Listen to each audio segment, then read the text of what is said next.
நமசிவாய வாழ்க. நாதன் தாழ்வாழ்க.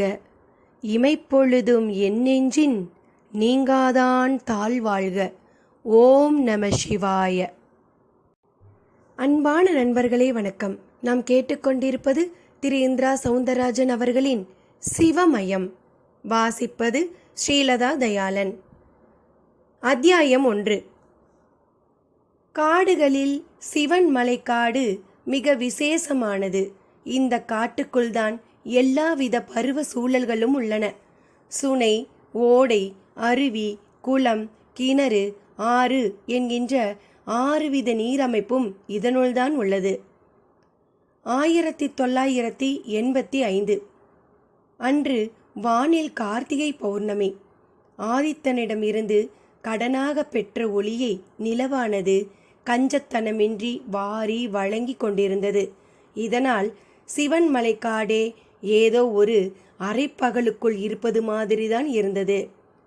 சிவன் மலைக்காட்டு முகப்பில் லிங்கப்பட்டி என்று ஒரு கிராமம் இருக்கிறது.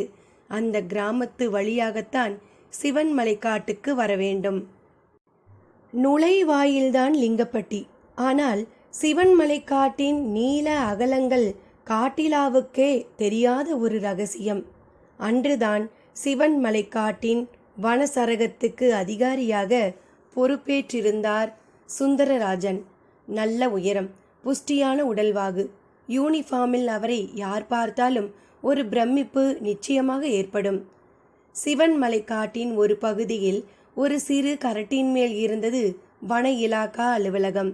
அங்கிருந்து வட்டம் கட்டி சிவன் மலையை பார்க்கலாம்.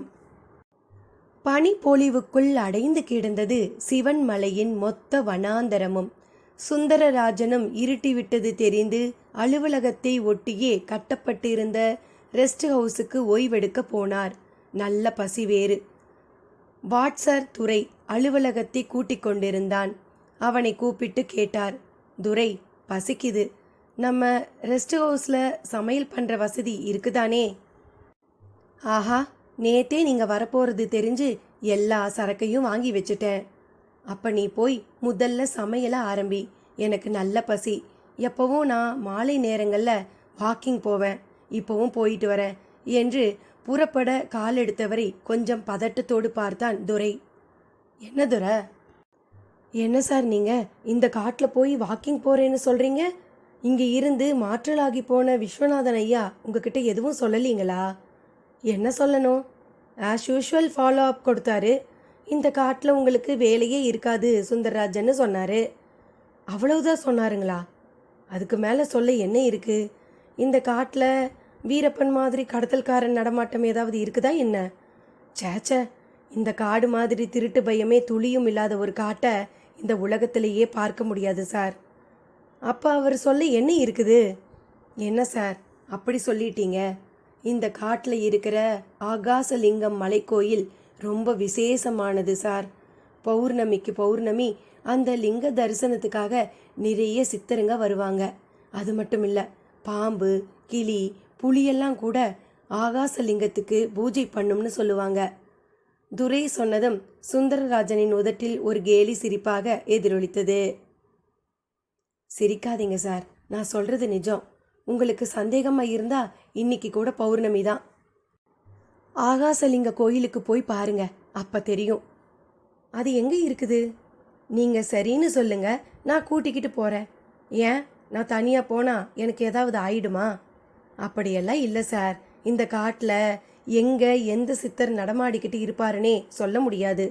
அவங்கள ஒரு அதிகாரியான நீங்கள் பார்த்துட்டு ஏதாவது கேட்க போய் அது சாபத்தில் முடிஞ்சிடலாம். அதான் நான் பயந்துட்டு போய் அப்படி சொன்னேன். சித்தர்களும் மனுஷங்க தானேயா? என்னமோ இந்த உலகத்தில் அபூர்வ பிறவி எடுத்தவங்க மாதிரி சொல்கிற. அப்புறம் சாபம் அது இதுன்னு நீ சொல்கிறதெல்லாம் நம்புற மாதிரியே இல்லை. இது என்ன புராண காலமா? இந்தியாவுக்குள்ள கம்ப்யூட்டர் அறிமுகமாயாச்சு. கூடிய சீக்கிரம் நம்ம ஆஃபீஸ்க்குள்ளே கூட கம்ப்யூட்டர் வந்துடலாம். சார், நான் ஒன்று சொன்னால் நீங்கள் ஒன்று சொல்கிறீங்களே சார். சரி, உன்கிட்ட வளவலன்னு என்ன பேச்சு? நீ போய் சமையல் செய். நீ சொன்னதுக்காகவே நான் இந்த காட்டுக்குள்ளே போய் பார்க்குறேன். எனக்கு சாபம் கிடைக்குதா வரம் கிடைக்குதான்னு பார்க்குறேன். சுந்தரராஜன் பேச்சோடு ஒரு பிஸ்டலை எடுத்து பேண்ட் பாக்கெட்டில் போட்டுக்கொண்டு நன்றாக இருட்டிவிட்ட வனாந்திரத்துக்குள் ஒரு டார்ச் லைட்டோடு புறப்பட்டு விட்டார். துரை அவர் போவதையே பயத்தோடு பார்த்து கொண்டிருந்தான். அத்தியாயம் 2. குறிப்பு: சிவன் மலையின் சிறப்புகளில் அடுத்த சிறப்பு அதன் மூலிகைகள். அனுமன் லக்ஷ்மணனுக்காக சிரஞ்சீவி மலையையே தூக்கி வந்தபோது அந்த மலையில் இருந்து சில சிரஞ்சீவி மூலிகை செடிகள் சிவன் மலைக்குள் விழுந்தனவாம். பின் அதுவே ஒரு தனி வனப்பகுதி ஆகிவிட்டது. இறந்து விட்டவர் நாசி துவாரங்களில் சிரஞ்சீவி வேரை பிழிந்து விட்டாலே போதும், உடனே எழுந்து அமருவார். இனி கதைக்குள்.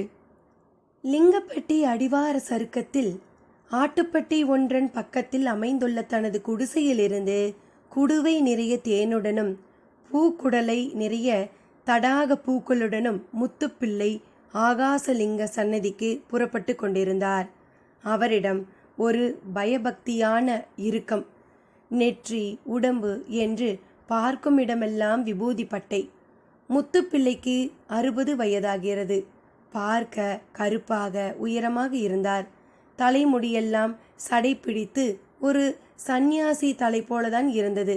ஆனால் முத்துப்பிள்ளை ஒரு பானை செய்யும் குயவன், அதே சமயம் பரம சிவபக்தர். பௌர்ணமி தவறாமல் ஆகாசலிங்க சந்நிதிக்கு சென்று தேனாபிஷேகம் செய்து விழுந்து வணங்கிவிட்டு திரும்புவார். கிட்டத்தட்ட பல பௌர்ணமிகளாக இப்படி நடந்து கொள்பவர் குடிசை வாசலில் மண்ணை குலைத்தபடி இருக்கும் அவரது மகள் பார்வதியிடம் சொல்லிக்கொண்டு கிளம்பினார். ஒரு கையில் தேன் குடுவை, இன்னொரு கையில் பூக்குடலை. பார்த்து போயிட்டு வாங்கப்பா என்றாள் அந்த 15 வயது பெண். முத்துவுக்கு திருமணமாகி 20 வருடங்களுக்கு குழந்தை இல்லை.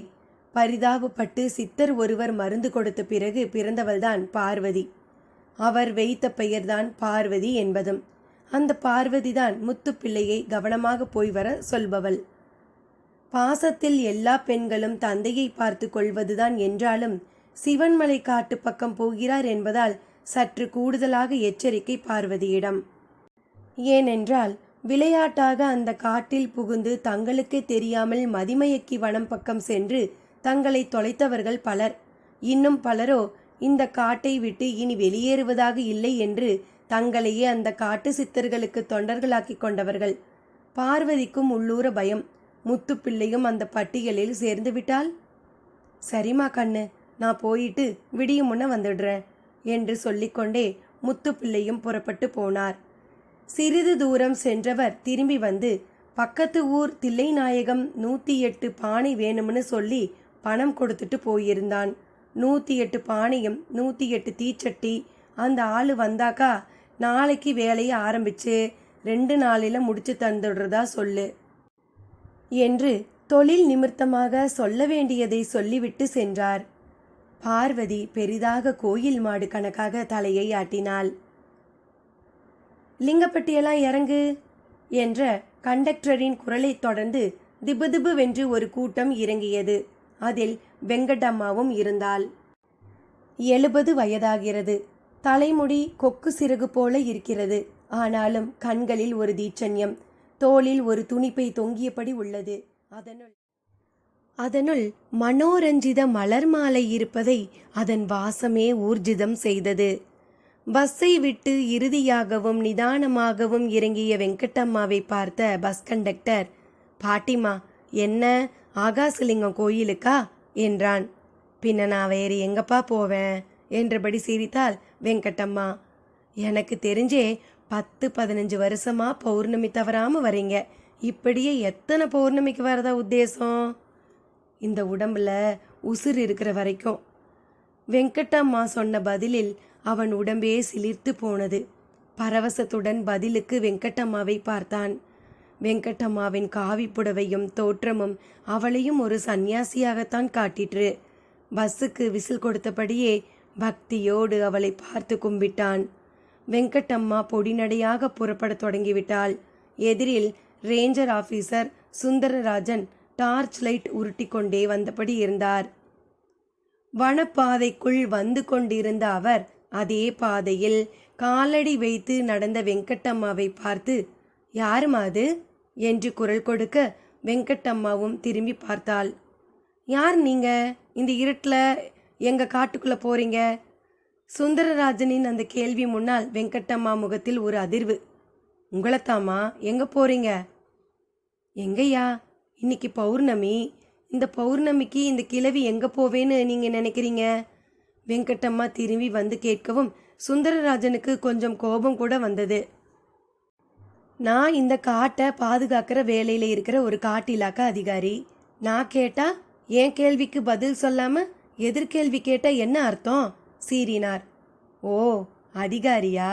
அதான் பேச்சில் இத்தனை நான். காட்டுக்கும் புதுசு இல்லையா? அதான் என்னையும் உனக்கு தெரியல. பரவாயில்ல, நானே யாருன்னு சொல்லிக்கிறேன். என் பேரு வெங்கட்டம்மா. நான் லிங்கப்பட்டிக்கு பக்கத்து கிராமமான சரவணம்பட்டியில இருந்து வரவேன். பௌர்ணமி தவறாமல் இந்த சிவன்மலை காட்டுக்கு வந்து ஆகாசலிங்க தரிசனம் செய்வேன். இந்த தகவல் போதுமா? இன்னும் ஏதாவது வேணுமா? வெங்கட்டம்மா பாந்தமாக சொன்ன பதில் சுந்தரராஜனுக்கு திருப்தியாகத்தான் இருந்தது. ஆகாசலிங்கம் கோயில் இந்த காட்டுக்குள்ளையா இருக்கு? எப்படி காட்டில் கோயில் கட்ட கவர்மெண்ட்டு பர்மிட் தந்தாங்க? தப்பா பேசுறியே நீ. ஆகாசலிங்கங்கிறது ஒரு சின்ன மலை உச்சியில் ஆகாசம் பார்க்க கூரையே இல்லாமல் இருக்கிற ஒரு லிங்கம். அந்த லிங்கத்தோட மலையில தான் இந்த சிவன் மலை. சொல்லப்போனால் உன் கவர்மெண்ட்டு தான் சிவன் அனுமதி இல்லாமல் இந்த மலைக்குள்ளே நுழைஞ்சு உட்கார்ந்துட்டுருக்கு. வெங்கட்டம்மா சொன்னதும் சுந்தரராஜனை கொஞ்சம் சுரீர் என்று தாக்கிற்று. என்னம்மா நீங்க? விட்டாக்கா இந்த மலையை அந்த பரமசிவன் பட்டா போட்டு வாங்கிட்டார்னு கூட சொல்லுவீங்க போல இருக்கே என்று கேட்டு சிரித்தார். வெங்கட்டம்மாவும் அதற்காக கோபிக்காமல், இந்த உலகமே அந்த பரமசிவன் சொத்து, இதில் இந்த மலைதானா என்று திருப்பி கேட்க அவர்களுக்குள் ஒரு சிறு வாக்குவாதம் தொடங்கிவிட்டது. அப்ப அந்த ஆகாசலிங்கத்தை நானும் வந்து பார்க்குறேன். என் கூட இருக்கிற துரை கூட கொஞ்ச நேரத்துக்கு முந்தி அந்த ஆகாசலிங்க மலையை பற்றி ஆவுன்னு அளந்தான் என்றபடியே சுந்தரராஜனும் வெங்கட்டம்மாவுடன் சேர்ந்து நடக்க ஆரம்பித்தார். வெங்கட்டம்மா மறுப்பு ஏதும் சொல்லவில்லை. ஆனால் சுந்தரராஜன் மனசுக்குள் வேறு விதமான எண்ண ஓட்டம் கூட இருந்தது. வெங்கட்டம்மா என்கின்ற இந்த கிழட்டு பெண்மணி சந்தன மரத்திருடும் கூட்டத்தை சேர்ந்தவளாக கூட இருக்கலாம். பௌர்ணமி நாளில் காட்டுக்குள் நல்ல வெளிச்சம் இருக்கும். எனவே அன்றைய தினத்தை தேர்வு செய்து மரம் வெட்ட வருவார்கள் என்பதெல்லாம் தொழில் ரீதியாக சுந்தரராஜன் பார்த்து வைத்திருக்கும் ஒரு உண்மை. எனவே வெங்கட்டம்மாவை கூட சந்தேகத்துடன் தான் பார்த்தார். என்ன ஆஃபீஸரையா, என்ன சந்தன மரம் வெட்ட வந்திருக்கிற கோஷ்டியை சேர்ந்தவளா நினைக்கிறீங்க போல இருக்கே என்று வெங்கட்டம்மாவும் பொட்டென்று போட்டு உடைத்தாள். சுந்தரராஜனுக்கு தூக்கி வாரி போட்டது. அது எப்படி தன் மனதில் ஓடிய எண்ணம் வெங்கட்டம்மாவுக்கு தெரிய வந்தது? திகைப்புடன் பார்த்தவரை அந்த அம்மாவும் அதிக நேரம் திகைக்கப்பட விடவில்லை. இந்த காட்டுக்குள்ள இப்படி பௌர்ணமிக்கு சிவலிங்க தரிசனத்துக்காக வந்து போனதுல பல சித்தருங்க எனக்கு பழக்கம். அவங்க போட்ட பிச்சை தான் அடுத்தவங்க மனசுல இருக்கிறத படிக்கிற ஒரு சக்தி. அதான் உங்க மனசுக்குள்ள ஓடினதையும் என்னால் தெரிஞ்சுக்க முடிஞ்சது என்று வெங்கட்டம்மா சொல்லவும் சுந்தரராஜனுக்கு இன்னும் ஆச்சரியம் அதிகமாகியது. என்னம்மா சொல்றீங்க? ஒருத்தர் மனசுல என்ன நினைக்கிறாருங்கிறது இன்னொருத்தரால கண்டுபிடிக்க முடியுமா? ஏன் முடியாது? நினைப்புங்கிறது ஒரு சப்தம் தானே. சப்தம்தான் ஒரு நொடியில் இந்த உலகத்தையே சுற்றி வருமே. ஒரு டெலிஃபோனில் இங்கே நீங்கள் பேசுகிற பேச்சு அமெரிக்காவில் இருக்கவங்களுக்கு கேட்டு அவங்க பேசுகிறது உடனே இங்கே கேட்குதே. அப்படித்தான் இதுவும். உங்கள் மனசுக்குள்ளே இருக்கிற சப்த அலைகளை என் மனசுக்குள்ளே இருக்கிற அலைகளோட தொடர்பு படுத்தினா மனசும் ரகசியமாக பேசிக்க முடியும். அப்படியா? நம்பவே முடியலையே. முதல்ல டெலிஃபோனில் பேச முடியுங்கிறது கூட தான் மனுஷங்க நம்பலை. அப்புறம் ஒயர் இல்லாமல் பேச முடியுங்கிறதையும் நம்பலை. ஆனால் இப்போ செல்ஃபோன் மூலமாக பேசலையா? இப்படித்தான். இன்னும் கொஞ்ச நாளில் இது கூட இல்லாமல் போகிற மாதிரி ஒரு முன்னேற்றம் கூட வரும். அந்த முன்னேற்றத்தை இந்த காட்டு சித்தருங்க எப்போவோ அடைஞ்சிட்டாங்கன்னு வச்சுக்கோங்களேன். வெங்கட்டம்மா சொல்வதிலும் ஒரு உண்மை இருக்கத்தான் செய்தது. கூடவே வெங்கட்டம்மாவோடு சேர்ந்து நடக்க பயமாக கூட இருந்தது. மனதில் நினைப்பது எல்லாம் இப்படி ஒருவரால் தெரிந்து கொள்ள முடிந்தால் அவரோடு எப்படி இணங்கி இருக்க முடியும்? சுந்தரராஜன் பயந்தபடியே வெங்கட்டம்மாவிடம் கேட்டார். ஆகாசலிங்கத்து சந்நிதிக்கு இன்னும் எவ்வளவு தூரம் போகணும்? அது இருக்கு, இன்னும் 7 மைல் தூரம் போகணும். வெங்கட்டம்மா 7 மைல் என்று சொல்லவும் சுருக்கென்றது. வயிற்றில் பசி வேறு பீத்து எடுத்து கொண்டிருந்தது. வாட்சர் துரை வனசரவாக்க அலுவலக கெஸ்ட் ஹவுஸில் அநேகமாக சமையலை முடித்திருப்பான் என்றும் எண்ணினார். என்ன, பசிக்குதா? வெங்கட்டம்மா கச்சிதமாக அடுத்த கேள்வியை கேட்டாள். ஆமாம்மா, நான் காலையிலிருந்தே சரியா சாப்பிடல. அப்போ போய் முதல்ல சாப்பிடுங்க சாமி. வயிறு காஞ்சிருக்கும்போது மனசுக்குள்ள எவ்வளவுதான் கும்பிட்டாலும் சாமி வராது. அதுவும் உண்மைதான். ஆனால் விரதம் இருந்து சாமி கும்பிட்டா விசேஷம்னு சொல்கிறாங்களே, அது மட்டும் எப்படி? விரதங்கிறது ஒரு விருப்பம். அதாவது உன்னை விட சோறு தண்ணி கூட எனக்கு பெருசு இல்லைன்னு சாமியை பார்த்து சொல்கிற ஒரு விருப்பம். அப்படி விரதம் இருந்தோம் கும்பிட்ட பிறகு ஒரு நிறைவு வரும். ஆனால் உங்கள் விஷயத்தில் அப்படி இல்லை. இது பசி. இதை நானும் விரதமாக மாற்றிக்கிட்டா? மாற்றிக்கோ. உன் மனசில் அதுக்கான சக்தி இருந்தால் சந்தோஷமாக மாற்றிக்கோ. ஆனால் இதுக்கும் அந்த சிவத்துக்கும் ஒரு சம்பந்தமும் இல்லை. எறும்புக்கு கூட பார்த்து பார்த்து படி அளக்கிற அந்த பரமசிவன் தான் நாம் பட்டினி கிடக்கணும்னு எந்த நாளும் சொல்லலை. அப்புறம் ஏன் நாம் விரதம் இருக்கோம்? அதுக்கு காரணம் வேற சாமி. ரதம்னா ஓடுறதுன்னு ஒரு அர்த்தம். விரதம்னா ஓடாம நிக்கிறதுன்னு பொருள். எப்பவும் சாப்பிட்டு ஓடிக்கிட்டே இருக்கிறன்னா உன்னையே நினைச்சு உன்கிட்ட மனசை கட்டி போடுறதுக்காக விரதங்கிற ஓடாத தன்மைக்கு இந்த உடம்பை மாத்திக்கிறேன்னு சொல்றதுக்கு பேர் தான் விரதம். அது மட்டும் இல்லை, விரதத்துக்கும் விரதம் இருக்கிற நாள் கிழமைக்கும் ஒரு சம்பந்தம் இருக்கு. இந்த உடம்பு ஒவ்வொரு நாளும் அந்த நாளுக்குண்டான நட்சத்திரங்களுக்கும் விரதத்துக்கும் சம்பந்தம் உண்டு. அடே அப்பா, சாப்பிட்றதுக்கும் சாப்பிடாம இருக்கிறதுக்கும் பின்னாடி இப்படியெல்லாம் கூட காரண காரியங்கள் இருக்குதா? நான் சொல்லி இருக்கிறது கொஞ்சம், சொல்ல வேண்டியது நிறைய என்று வெங்கட்டம்மா சொன்னபோது சிலு சிலுவென்று காற்று வீசியது. வானிலும் மலை மேகங்கள் திரள ஆரம்பித்தன. சரிதான், நல்ல மழை பெய்யும் போல தெரியுதே என்றாள் வெங்கட்டம்மா. ஆமோதிக்கிற மாதிரி மலை துளிகளும் மண்ணில் இறங்க ஆரம்பித்து விட்டன. அத்தியாயம் 3. குறிப்பு: பூமியில் எவ்வளவோ இடங்கள் இருந்தாலும் சிவன் மலையை சித்தர்கள் தேர்வு செய்ய பல முக்கிய காரணங்கள் இருந்தன. அதில் ஒன்று, அந்த மலையில்தான் இந்த உலகில் உள்ள எல்லாவித தாவரங்களும் இருந்தன. குறிப்பாக சஞ்சீவி மூலிகை. சிவன் மலைதான் புராணங்களில் குறிப்பிடப்படும் தாருகாவனம் என்பதும் சில சித்தர்களின் கருத்து. இந்த தாருகாவனத்தில்தான் சப்த ரிஷிகள் தவம் செய்தார்கள். உலகில் உள்ள நூற்றுக்கணக்கான ரிஷிகள் முனிவர்களெல்லாம் மூலமானவர்கள் இந்த சப்த ரிஷிகளே. இவர்களில் இருந்துதான் மனிதர்கள் தங்களது கோத்திரங்களை அறிந்தனர். ஒருவரது கோத்திரத்தை வைத்து அவரது வர்க்க மூலத்தை அறிந்து கொண்டு விடலாம். இனி கதைக்குள். மழை வெளுக்க ஆரம்பித்து விட்டது. சடசடவென்று பருமனான தூறல், கும்மென்று மண்வாசம் வேறு. இப்படி ஒரு மண்வாசத்தை சுந்தரராஜன் எந்த காட்டிலும் அனுபவித்ததே இல்லை.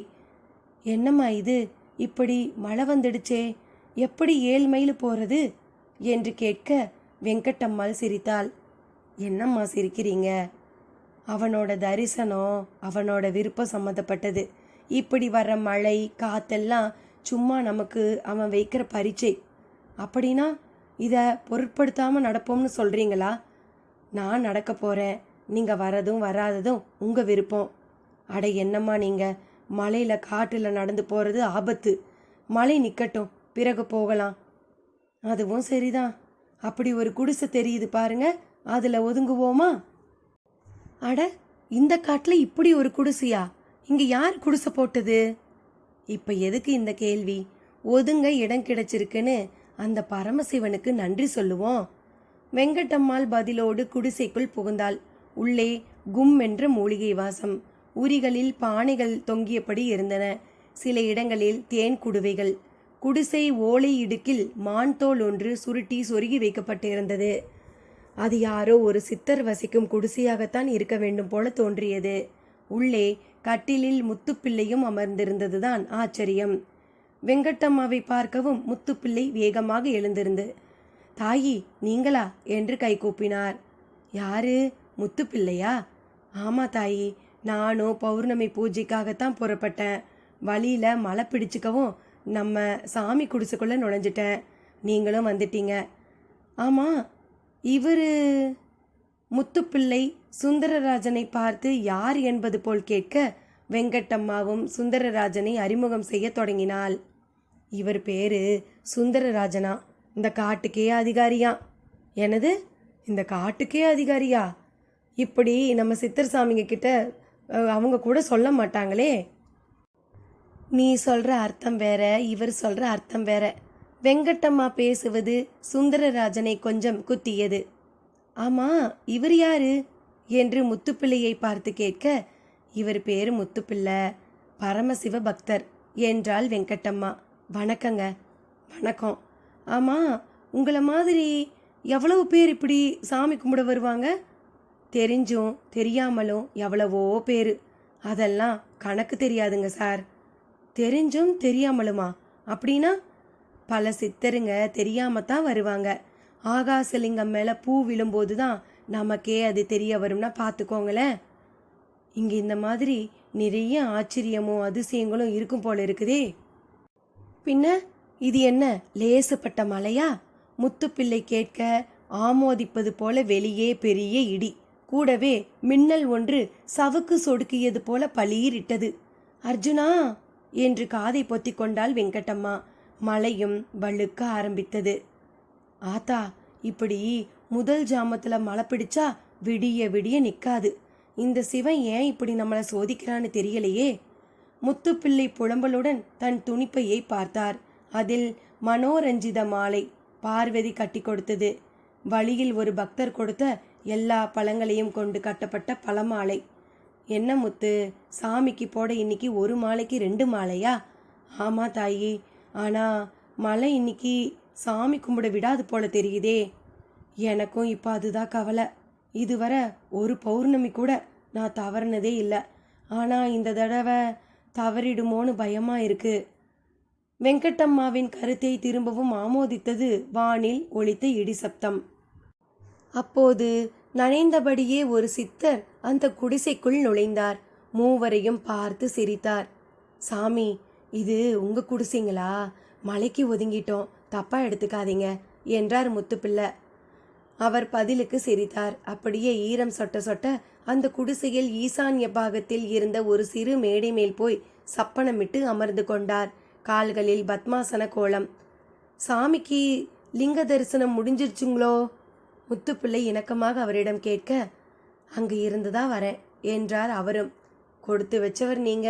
எங்களை பாருங்க, மழை தடுத்துடுச்சு. நல்ல பக்தனை எதுவும் தடுக்க முடியாதுப்பா. அவர் மெல்ல வாயை திறந்தார். என்ன சாமி சொல்றீங்க? கொற்ற இந்த மலையில எப்படி சாமி நாங்கள் காட்டுக்குள்ள நடக்க முடியும்? கண்ணு தெரிய வேண்டாமா? உன்னை யாரு அங்கே போக சொன்னா? நீ இருக்கிற இடத்துல அவனை கூப்பிடு, வந்துட்டு போறான். என்ன சாமி சொல்றீங்க? அந்த சிவத்தை நான் இங்க கூப்பிடுறதா? நடக்கிற விஷயமா சாமி இது? நான் கூப்பிட்டாலாம் அந்த சாமி வருமா? சிவத்துக்கு ஆத்மார்த்தந்தான் கணக்கு. யார் கூப்பிடுறாங்கங்கிறதெல்லாம் கணக்கு இல்லைப்பா. அவன் எங்கேயும் இருக்கிறவன், நமக்கு பார்க்க தெரியணும். சாமி, இப்போ நாங்கள் சாமியை கும்பிட ஒரு வழி சொல்லுங்க. எப்படி பார்த்தா அந்த சிவன் தெரியும்? மனசை ஒருமிச்சு அந்த லிங்கத்தை நினச்சி நீ எங்கே பார்த்தாலும் சிவன் தெரியும். சித்தரின் பதில் முத்துப்பிள்ளையை நன்றாகவே தூண்டிவிட்டது. மௌனமாக வெங்கட்டம்மாவும் கேட்டுக்கொண்டு கைகளை கூப்பினாள். ஆனால் சுந்தரராஜனுக்கு அங்கு நடப்பது ஒரு வெட்டி பேச்சாகத்தான் தோன்றியது. அந்த சித்தர் ஏதோ உளறுகிறார் என்று கூட தோன்றியது. அந்த குடிசைக்குள் கன்னி மூலையில் ஒரு ஆட்டுக்கல், நடுவில் குழவி. ஒரு கணம் அதை பார்த்த வெங்கட்டம்மாவுக்கு அந்த குழவியும் ஆட்டுக்கல்லுமே சிவலிங்கமாகத்தான் தோன்றியது. சித்தர் சொன்னதன் உட்பொருள் புரிந்துவிட்டது. முத்து, அங்க பாரு சிவலிங்கம் என்று ஆட்டுக்கல்லையும் உரளையும் காட்டினாள். தாயி, அது ஆட்டுக்கல்லுரல். இருக்கட்டுமே, பார்க்க அதுவும் லிங்கம் மாதிரி தானே இருக்குது. ஆமா தாயி, சாமி சொன்ன மாதிரி எங்க அந்த சிவன் இல்லை, நமக்கு தான் பார்க்க தெரியல. ஆனா சாமியால இப்ப அந்த சிவத்தை பார்த்துட்டோம். எங்க நீ கொண்டு வந்த மாலை? வெங்கட்டம்மா கேட்க, முத்துப்பிள்ளையும் முதலில் மனோரஞ்சித மாலையையும் பிறகு பல மாலையையும் எடுத்து தர, இரண்டையும் வெங்கட்டம்மா அந்த ஆட்டுக்கு கல்லுக்கு அணிவித்து தன் வசமுள்ள தேன் பாட்டிலை திறந்து தேனாபிஷேகமும் செய்தாள். பார்த்து கொண்டே இருந்தார் சித்தர். அவர் முகத்தில் அழியாத அதே புன்சிரிப்பு. சுந்தரராஜனுக்கோ அவர்கள் செயல் ஒரு பைத்தியக்காரத்தனமாக தான் தோன்றியது. வெங்கட்டம்மாவும் முத்துப்பிள்ளையும் அந்த ஆட்டுக்கல்லுரல் முன் மண்டியிட்டு விழுந்து வணங்கவும் செய்தனர். பின் எழுந்து வந்து சித்தர் சாமியை கும்பிட்டனர். பரவாயில்லையே, நான் கோடு தான் போட்டேன், நீங்க புரிஞ்சுக்கிட்டீங்களே, உங்க பூஜைய அந்த பரமசிவன் ஏத்துக்கிட்டான் என்றார். இருந்தாலும் சாமி, ஆகாசலிங்கத்தை தரிசனம் பண்ண முடியலைங்கிற குறை இருக்கத்தான் சாமி செய்யுது என்றார் முத்துப்பிள்ளை. கவலைப்படாத, அந்த லிங்க தரிசனமும் உங்களுக்கு கிடைக்கும், மழை நிற்க போகுது என்றார். ஆச்சரியம் போல மழை அப்படியே நின்றது. ஏதோ அவர் சொல்லித்தான் அது கொட்டிக்கொண்டிருக்கிற மாதிரி தோன்றியது. வெங்கட்டம்மாவும் முத்துப்பிள்ளையும் மகிழ்ச்சியோடு சித்தரை பார்த்தனர். புறப்படுங்க, இனி ஒரு தடையும் இல்லை என்றார் அவரும். இருவரும் கிளம்பினர். சுந்தரராஜனும் தயங்கி தயங்கி அந்த கல்லூரலை பார்த்து கொண்டே அவர்களை பின்தொடர போனார். ஆனால் வெங்கட்டம்மா தடுத்து விட்டாள். ஆஃபீஸரையா, நீங்க போய் முதல்ல பசிக்கு சாப்பிடுங்க. உங்களுக்கு இங்க நடக்கிறதெல்லாம் பைத்தியக்காரத்தனமா தெரியுது. உங்க மனசு ஒட்டல, பசி வேற, 7 மைல் தூரம் வேற நடக்கணும், உங்களால முடியாது. போங்க, போய் சாப்பிட்டுட்டு படுத்து தூங்குங்க, நாங்க வரோம் என்று வெங்கட்டம்மாவும் முத்துப்பிள்ளையும் அவரை தவிர்த்து விட்டு நடக்க தொடங்கினர். சுந்தரராஜனுக்கும் அது சரி என்றுதான் தோன்றியது. நெடுநேரம் அவர்கள் போவதையே பார்த்து கொண்டிருந்தார். பின் அங்கிருந்து கெஸ்ட் ஹவுஸ் நோக்கி நடக்கத் தொடங்கினார். தொடக்கத்திலேயே துரை எச்சரித்ததில் மிகவும் பொருள் இருப்பது போலத்தான் தோன்றியது. அத்தியாயம் 4. குறிப்பு. சிவன்மலையின் அதிசயங்களில் தலையாய அதிசயம் மதிமயங்கி வனம். மதிமயங்கி வனத்து மூலிகை செடிகளின் பூக்கள் ஏராளமான மகரந்தங்களை கொண்டவை. அவை அங்குள்ள காற்றில் கலந்து கிடக்கிறது. அதை சுவாசிப்பவர்களுக்கு தங்களையே மறந்துவிடும் ஒரு அபாயம் உண்டு. தாங்கள் யார், எங்கிருந்து வந்தோம், எதற்கு வந்தோம் என்பது கூட மறந்துவிடும். புலநடக்கத்தில் அதிசிறந்த சித்த புருஷர்களால் மட்டுமே அந்த பகுதியில் நடமாடி திரும்ப முடியும். மற்றவர்கள் அந்த பகுதியை சுற்றி சுற்றி வர நேரிடும். இனி கதைக்குள். ஆவேசமாக புறப்பட்டு சென்ற சுந்தரராஜன் தீவிரமான சிந்தனையோடு திரும்பி வந்ததை பார்த்து வாட்சர் துரை கொஞ்சம் அதிர்ந்து போனான். ஏதாவது நடக்கக்கூடாதது நடந்து விட்டதா? குழப்பத்தோடு அவரை பார்த்து கேட்டான். வாங்க சார், என்ன சார் ஒரு மாதிரி இருக்கீங்க? பெருசா மழை வேற பெய்யவும் காட்டில் எங்கேயாவது மாட்டிக்கிட்டீங்களோன்னு கூட பயந்தேன். நீங்கள் மட்டும் இப்போ வரலைன்னா நானே ஜீப்பை எடுத்துக்கிட்டு வரலாம்னு இருந்தேன் சார். நீ சொன்னதில் கொஞ்சம் பொருள் இருக்கு துரை. இந்த காடு ஒன்றும் சாதாரண காடு இல்லை தான் என்று பெருமூச்சு விட்டார் சுந்தரராஜன். சார், நீங்கள் கொஞ்சம் கூட நினைவே இல்லையே. எப்படி சார், காட்டில் எங்கே ஒதுங்கி இருந்தீங்க? சொல்கிறேன், சாப்பாடு ரெடியா?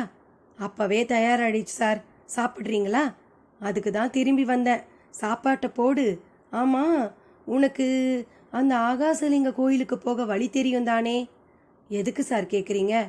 நான் இன்னைக்கு அங்கே போயே தீரணும். சார், என்ன சார், அது கோயில் தானே, யார் வேணா போகலாம் இல்லையா? போகலாம் சார், ஆனால் விரதம் இல்லாமல் தப்பான எண்ணத்தோடு யார் அங்கே போக நினைச்சாலும் ஆபத்தாயிடும் சார். நமக்கு கடமைன்னு ஒன்று இருக்குது. என் அதிகாரத்துக்கு உட்பட்ட காடு இது. இங்கே நான் என்ன நடக்குதுன்னு தெரிஞ்சுக்காம எனக்கு என்ன இன்னும் இருந்தாதான் தப்பு, புரியுதா? சுந்தரராஜனிடம் கோபம் கொப்பளித்தது. அதன் பின் துரை எதுவும் பேசவில்லை. அவருக்கு தட்டை எடுத்து வைத்து சாப்பாடு பரிமாற ஆரம்பித்தான். சுந்தரராஜனும் அள்ளி அள்ளி விழுங்கினார். ஒரு அவசரம் தெரிந்தது துரைக்கு. சுந்தரராஜன் வரையில் ஏதோ நடந்திருப்பது போல தோன்றியது. சார், காட்டுக்குள்ளே போனீங்களே, சித்தர் சாமிங்க யாரையாச்சும் கண்ணில் பார்த்தீங்களா என்ன? ஆமாம் துரை, ஒரு குடிசையில் ஒரு சித்தரை பார்த்தேன். அவர் என்ன ஒரு பொருட்டாவே நினைக்கல. அப்படியே ஒரு வயசான அம்மாவையும் முத்து பிள்ளைங்கிறவரையும் பார்த்தேன். முத்துப்பிள்ளையா? உனக்கு அவர் தெரியுமா? எனக்கு மட்டும் இல்லை, இந்த காட்டுக்கே நல்லா தெரியும். மனுஷங்களுக்கு மட்டும் இல்லை சார், மிருகங்களுக்கு கூட அவர் நல்ல பழக்கம். ஒரு தடவை ஒரு புலி வழியில் படுத்திருந்தது. ஜீப்பில் நான் வந்துக்கிட்டு இருந்தேன். ஜீப்புக்கு டோர் கிடையாது. புலி பாய நினச்சா தப்பிக்க வழியே கிடையாது. அப்போ முத்துப்பிள்ளையும் அந்த பக்கமாக வந்துக்கிட்டு இருந்தாரு. அவர் புலியை பார்த்து, போடா ராசா, வழியில் படுத்துக்கிட்டு பாதையை மறிக்காதேன்னு ஏதோ நண்பர்கள்கிட்ட பேசுகிற மாதிரியே பேசினது எனக்கு ஒரே ஆச்சரியம். புலியும் எழுந்து போயிடுச்சு. துரை சொன்னது சுந்தரராஜனை கொஞ்சம் ஸ்தம்பிக்கவே வைத்து விட்டது. சாப்பிடுவதை கூட மறந்து அப்படியே உட்கார்ந்து விட்டார். Sir, sir. ஆ, சாப்பிடுங்க சார். அது சரி, முத்துப்பிள்ளை கூட பேசுனீங்களா? பேசாம அந்த ஆளும் அந்த அம்மாவும் 7 மைல் தொலைவில் உள்ள ஆகாசலிங்க கோயிலுக்கு போகிறதுக்குள்ள நாம் ஜீப்பில் அங்கே போய் நிற்கணும். அவங்க 2 பேரும் நம்மளை பார்த்து வாயை பழக்கணும். இது என்ன சார் போட்டி? போட்டியெல்லாம் ஒன்றும் இல்லை. அவங்க சொன்ன மாதிரி அங்கே ஆகாசலிங்க கோயிலுக்கு சித்தருங்க வராங்களான்னு நான் பார்க்கணும். சார், இது போட்டியை விட மோசமான விஷயம். அந்த கோயிலுக்கு போகும்போது சந்தேகமே இருக்கக்கூடாது சார். சந்தேகப்படாமல் நம்புற மாதிரி ஒரு விஷயம் கூட இந்த காட்டில் படலையே. சித்தர்கள் சமாச்சாரம் எல்லாம் அப்படி தான் சார் இருக்கும். புரிஞ்சுக்கிறது கஷ்டம். ஆனால் புரிஞ்சுக்கிட்டா அப்புறம் காலத்துக்கும் நம்ம சந்தேகமே படமாட்டோம். அப்போ நீ அவங்களை எல்லாம் நம்புறேன்னு சொல்லு. நிச்சயமாக அவங்க வேற, சாமிங்க வேற கிடையாது சார். அப்போ எதுக்கு கோயில் சாமி எல்லாம்? இவங்களை கும்பிட்டுட்டு போய் இருந்துடலாமே. தாராளமாக. கடவுள் தான் சார் இவங்க ரூபத்தில் வர்றாங்க. ஏன், அவருக்கு தனி உருவம் எதுவும் கிடையாதா? என்ன சார் இப்படி எகனைக்கும் மொகனை பேசினா எப்படி சார்? நீ சொல்கிறது அப்படி இருக்குது. நீ எல்லாம் எதுக்குயா யூனிஃபார்ம் போட்டுக்கிட்டு காட்டுக்குள்ளே இருக்க? காவியை மாட்டிக்கிட்டு அவங்களோடையே போயிட வேண்டியது தானே. வேண்டாம் சார், அவசரப்பட்டு இப்படி ஏதாவது பேசி வைக்காதீங்க சார். அப்புறம் அது உங்களுக்கே வினையாக முடிஞ்சிட போகுது. என்னையா மிரட்டி பார்க்குறியா? நான் தெரியாமல் தான் கேட்குறேன். அப்படி அவங்கக்கிட்ட என்னதாயா இருக்குன்னு நீ நினைக்கிற? என்ன சார் இல்லை, இரும்பை சாதாரணமாக தங்கமாக ஆக்குவாங்க, கூடு விட்டு கூடு பாய்வாங்க. எந்த வியாதியாக இருந்தாலும் இவங்க மருந்து தந்தால் குணமாயிடும் சார். அடேங்கப்பா. அப்போ இவ்வளவு சக்தி உள்ளவங்க இருக்கிற இந்த பூமியில் ஏயா பசி பஞ்சம்? இவங்க நினச்சா அதையெல்லாம் மாற்றலாம் தானே சார். இதெல்லாம் அவங்கக்கிட்ட கேட்க வேண்டிய கேள்விங்க. எனக்கு என்ன சார் தெரியும்? கேட்குறேன். அவங்கக்கிட்ட நிறையவே நான் பேச வேண்டியிருக்கு. வரிசையாக 3 பொட்டைங்களை பெற்றிருக்கேன். 4ஆவதா என் மனைவி இப்போ சுமந்துக்கிட்டு இருக்கிறது பொண்ணா ஆனான்னு தெரியலை. ஒருவேளை அது பொண்ணா இருந்தால் அதை உங்களால் ஆணா மாற்ற முடியுமான்னு கேட்குறேன். ஆவேச பேச்சோடு எழுந்து சாப்பிட்டு முடித்து கை கழுவினார். அப்படியே ஒரு டவலை எடுத்து தோல் மேல் போட்டுக்கொண்டு ஜீப் நோக்கி நடந்தார். சார், வாயா, வந்து வண்டியை எடு. சுந்தரராஜனின் அதிகாரம் துரையை கட்டி இழுத்து சென்றது. ஜீப்பும் சீறிக்கொண்டு புறப்பட்டது. வானில் மலை மேகங்கள் முற்றாக விலகியிருக்க சந்திரனும் மெர்க்குரி விளக்கு போல அப்படி ஒரு பிரகாசத்தில் இருந்தான். மலைவனத்துக்குள் மரங்களுக்கு இடையே சந்திர ஒளி பாலை பீச்சி அடிப்பது போல பொழிந்து கொண்டிருந்தது. கூடவே மெல்லிய பனிப்படலமும் சேரத் தொடங்கியது. கார்த்திகை மாதத்து முன்பனி சற்று உஷ்ணமானது. உதட்டில் வெடிப்பை கொடுக்கும். ஆனால் கண்ணால் ரசிக்க வெகு அழகாக இருக்கும். சுந்தரராஜனோ அதையெல்லாம் ரசிக்கும் மனநிலையிலேயே இல்லை. ஒரு இடத்தில் ஜீப் தேங்கி நின்றது. யானை ஒன்று படுத்திருந்தது. சரியான ஒற்றை யானை. காட்டில் ஒற்றை யானை மிகவும் ஆபத்தானது. யானைகள் எப்பொழுதும் கூட்டமாகத்தான் திரியும். அதில் ஒன்று பிரிந்து தனியாக திரிகிறது என்றால் அது அராத்தி யானை என்று பொருள். யானை பாகன்கள் அதை மக்னா யானை என்பார்கள். மக்னா யானை சிங்கம் புலியைப் போல வெறியை உடையது. சார், மக்னா படுத்திருக்கு சார், திரும்பிடலாம் சார். ஹாரன் கொடு, இல்லாட்டி துப்பாக்கி இருந்தால் எடுத்து ஆகாசத்தை பார்த்து சுடு. இல்லை சார், மிரண்டு ஜீப்பு மேலே தான் சார் அப்புறம் பாயும். இதோ பாரு, நீ என்ன செய்வியோ தெரியாது. நான் இப்போ அந்த மலை கோயிலுக்கு போகணும். அந்த சித்தருங்க தான் பெரிய கடவுளாச்சே. நீயும் தான் அவங்களோட பக்தனாச்சே. அவங்கள கூப்பிட்டு அதை எழுந்து போக சொல்லு. ஒரு சாதாரண மனுஷன் புலியை எழுந்து போக சொன்னான்னு சொன்ன, இது என்ன பிசாத்து வேலை? சுந்தரராஜன் கொஞ்சம் கூட பயமோ பதட்டமோ கொள்ளவில்லை. அதே வேளை அந்த மக்னா யானை பிளறியபடி எழுந்தது. துரைக்கு வெளவெளத்து விட்டது. இருந்தாலும் சட்டென்று வேகமாக ஒரு முடிவுக்கு வந்து கைகளை கூப்பி ஆகாசலிங்கத்தையும் சித்தர்களையும் தானிக்க தொடங்கினான். அந்த யானையும் போய் தொலை என்கின்ற மாதிரி பக்கவாட்டில் பள்ளத்தில் இறங்கி போகத் தொடங்கியது. அப்பாடா, என்ன அப்பாடா, நீ கும்பிடவும் அது விலகி போகவும் அது சாமியோட வேலைன்னு நினைச்சிட்டியா? அதில் என்ன சார் தப்பு இருக்கு? சரி சரி, வண்டியை எடு, சீக்கிரமா போவோம். மீண்டும் ஜீப் சீறிக்கொண்டு ஓடியது. வழி எங்கும் சற்று முன்பு பெய்த மழை நீரின் தேக்கம். ஜீப் டயர் அந்த மழை நீரை வாரி தெரித்ததில் சாலை ஓரமாக ஒரு மரத்தடியில் தன்னை மறந்து தவத்தில் மூழ்கியிருந்த ஒரு சாமியாரின் மேல் மழை நீர் பட்டு அவரும் கண் திறந்தார். படுவேகமாக பறக்கும் ஜீப்பை பார்த்து ஒரு மெல்லிய கோபம் அவர் முகமெங்கும் பரவியது. அதே வேகத்தில் ஒரு சிரிப்பும் அவரிடம் ஏற்பட்டதுதான் அதிசயம். ஒரு வழியாக ஆகாசலிங்கம் சந்நிதிக்கு செல்லும் பாதை முன் ஜீப் நின்றது. குதித்து இறங்கினான் துரை. சுந்தரராஜனையும் இறங்கச் சொன்னான். சார், இங்கு இருந்து ஒரு 1/2 கிலோமீட்டர் தூரம் நடந்துதான் போகணும் என்று பாதையில் நடக்கத் தொடங்கினான். சிறிது தூரம் நின்றவன் ஒரு வளைவில் லிங்கம் போல தெரிந்த பாறை ஒன்றின் முன் விழுந்து வணங்கினான். இந்த பாறையை எதுக்கு கும்பிட்ட? இது சாதாரண பாறை இல்லை சார். ஆகாசலிங்கத்தை தரிசிக்க வர சித்தர் சாமிங்க இது மேலே உட்காருவாங்க. பார்க்கறதுக்கு லிங்கம் மாதிரியே இருக்கிறதால இதை லிங்கப்பாறைன்னு சொல்லுவாங்க. விட்டா இந்த காடோட மரம் செடி கொடின்னு எல்லாத்தையும் கூட கும்பிடுவ போல இருக்கே. உண்மைதான் சார். புண்ணிய செஞ்ச ஆத்மாக்கள் தான் இந்த காட்டில் மரமாக முளைப்பாங்கன்னு ஒரு சித்தர் சொல்லி கேட்டிருக்க சார். இந்த மரங்கள் நம்ம விட சக்தி வாய்ந்தது. நாம் பேசுறதெல்லாம் இப்போ இதுங்க கேட்டுக்கிட்டு தான் இருக்கும். துரை சொல்ல சொல்ல சுந்தரராஜனுக்கு சிரிப்பு வந்து தலையில் அடித்து கொண்டார். சார், அப்படியெல்லாம் செய்யாதீங்க சார், நான் சொல்கிறத நம்புங்க சார் என்று துரை அப்படியே நடந்து ஆகாசலிங்கம் உள்ள காட்டுமலை அடிவாரத்தில் நின்றான். நிமிர்ந்தான், பார்த்தான். ஆகாசலிங்கம் சந்திர ஒளியில் திவ்யமாக தெரிந்தது. அவன் பார்த்தபோது லிங்கத்துக்கு மேல் ஒரு கிளி தன் அழகில் ரோஜாப்பூ ஒன்றை கொண்டு வந்து போட்டுவிட்டு படபடவென்று சிறகசைத்து பறந்து போனது. சுந்தரராஜனும் பார்த்து வியர்ந்தார்.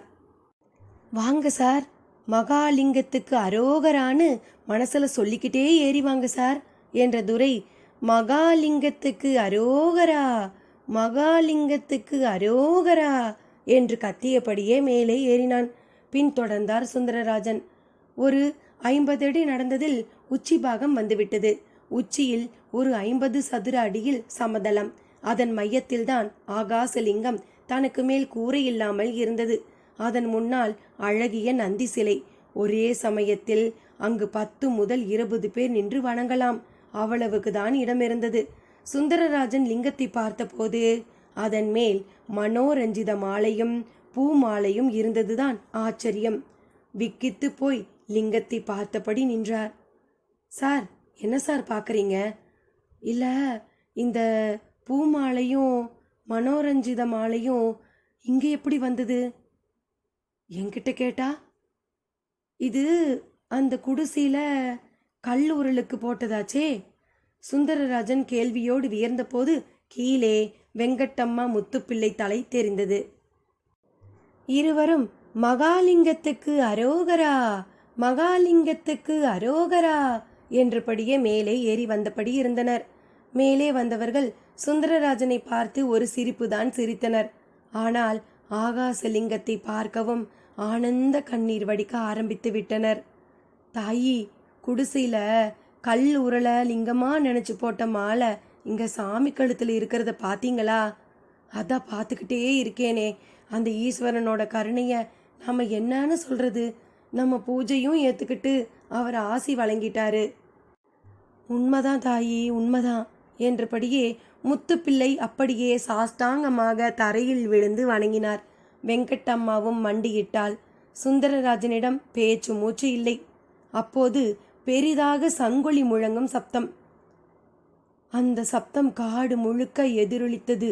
பூம் பூம் ஆம் பூம் என்று காதில் புகுந்து மனதை கூட என்னமோ செய்தது. தாயி, சித்தர் சாமிங்க நடுநிசி பூஜைக்கு வர்றாங்க போல இருக்கு. நாம புறப்படுவோம். ஆமாமா, அவங்க ஏகாந்தத்துக்கு நம்மால ஒரு சிறு பங்கமும் வந்துடக்கூடாது. இருவரும் பேச்சோடு பேச்சாக கீழே இறங்க தொடங்கினர். ஒரு வார்த்தை, ஒரு வார்த்தை என்றால் ஒரு வார்த்தை கூட சுந்தரராஜனிடமோ துரையிடமோ பேசவில்லை. துரை பரபரக்க தொடங்கினான். சார் வாங்க சார் போவோம், சித்தர் சாமி இங்கே வந்துக்கிட்டு இருக்காங்க சார். வரட்டுமே, நாம் எதுக்கு போகணும்? இல்லை சார், அவங்க பூஜையெல்லாம் நாமெல்லாம் பார்க்கக்கூடாது. மீறி பார்க்குறதா இருந்தால் அவங்கக்கிட்ட அனுமதி வாங்கணும் சார். சரி, அவங்கக்கிட்டேயே அனுமதி கேட்போம். இங்கெல்லாம் கேட்கக்கூடாது சார். இங்கே அவங்க யாருக்கிட்டேயும் ஒரு வார்த்தை கூட பேச மாட்டாங்க. சொன்னால் கேளுங்க சார். வாங்க சார். இல்லை நீ போ, நான் இருந்து பார்த்துட்டு வரேன். இது அரசாங்க காடு, நான் இதுக்கு அதிகாரி. என் அனுமதி தான் அவங்களுக்கு முக்கியம். சுந்தரராஜனின் ஆர்வ கோளாறான பேச்சு துரையை கலங்க செய்தது. அப்போது யதார்த்தமாக சுந்தரராஜனின் பார்வை அங்குள்ள நந்தி மேல் சென்றது. அப்படி சென்ற நொடி நந்தியின் கண்ணீரெண்டும் திறந்து ஒரு பார்வை அவரை பார்க்கவும் அப்படியே வெலவெலத்து போய்விட்டது சுந்தரராஜனின் உடல். நந்தியின் வாய் பக்கத்திலும் அதன் சிவந்த நாவு அசைந்து உதட்டை நக்குவது போல தோன்றியது. அவ்வளவுதான். இனி இங்கே நின்றால் ஆபத்து என்று ஒரு உள்ளுணர்வு கூறிட மேலிருந்து வேகமாக துரையையும் இழுத்துக்கொண்டு கீழே இறங்கத் தொடங்கினார். இறங்கி வந்த வேகத்தில் மூச்சு இறைத்தது. கீழிருந்தபடி அண்ணாந்து மேலே பார்த்தார். லிங்கத்தின் பின்பக்கம் மட்டும் தெரிந்தது. அவர்களுக்கு முன்னால் கீழிறங்கிய வெங்கட்டம்மாவையோ முத்துப்பிள்ளையையோ பார்க்க முடியவில்லை.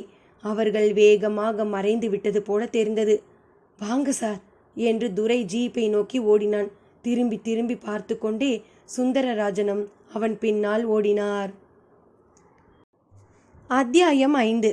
குறிப்பு: சிவன்மலை காட்டு அதிசயங்களில் அகத்தியர் சுனையும் ஒன்று.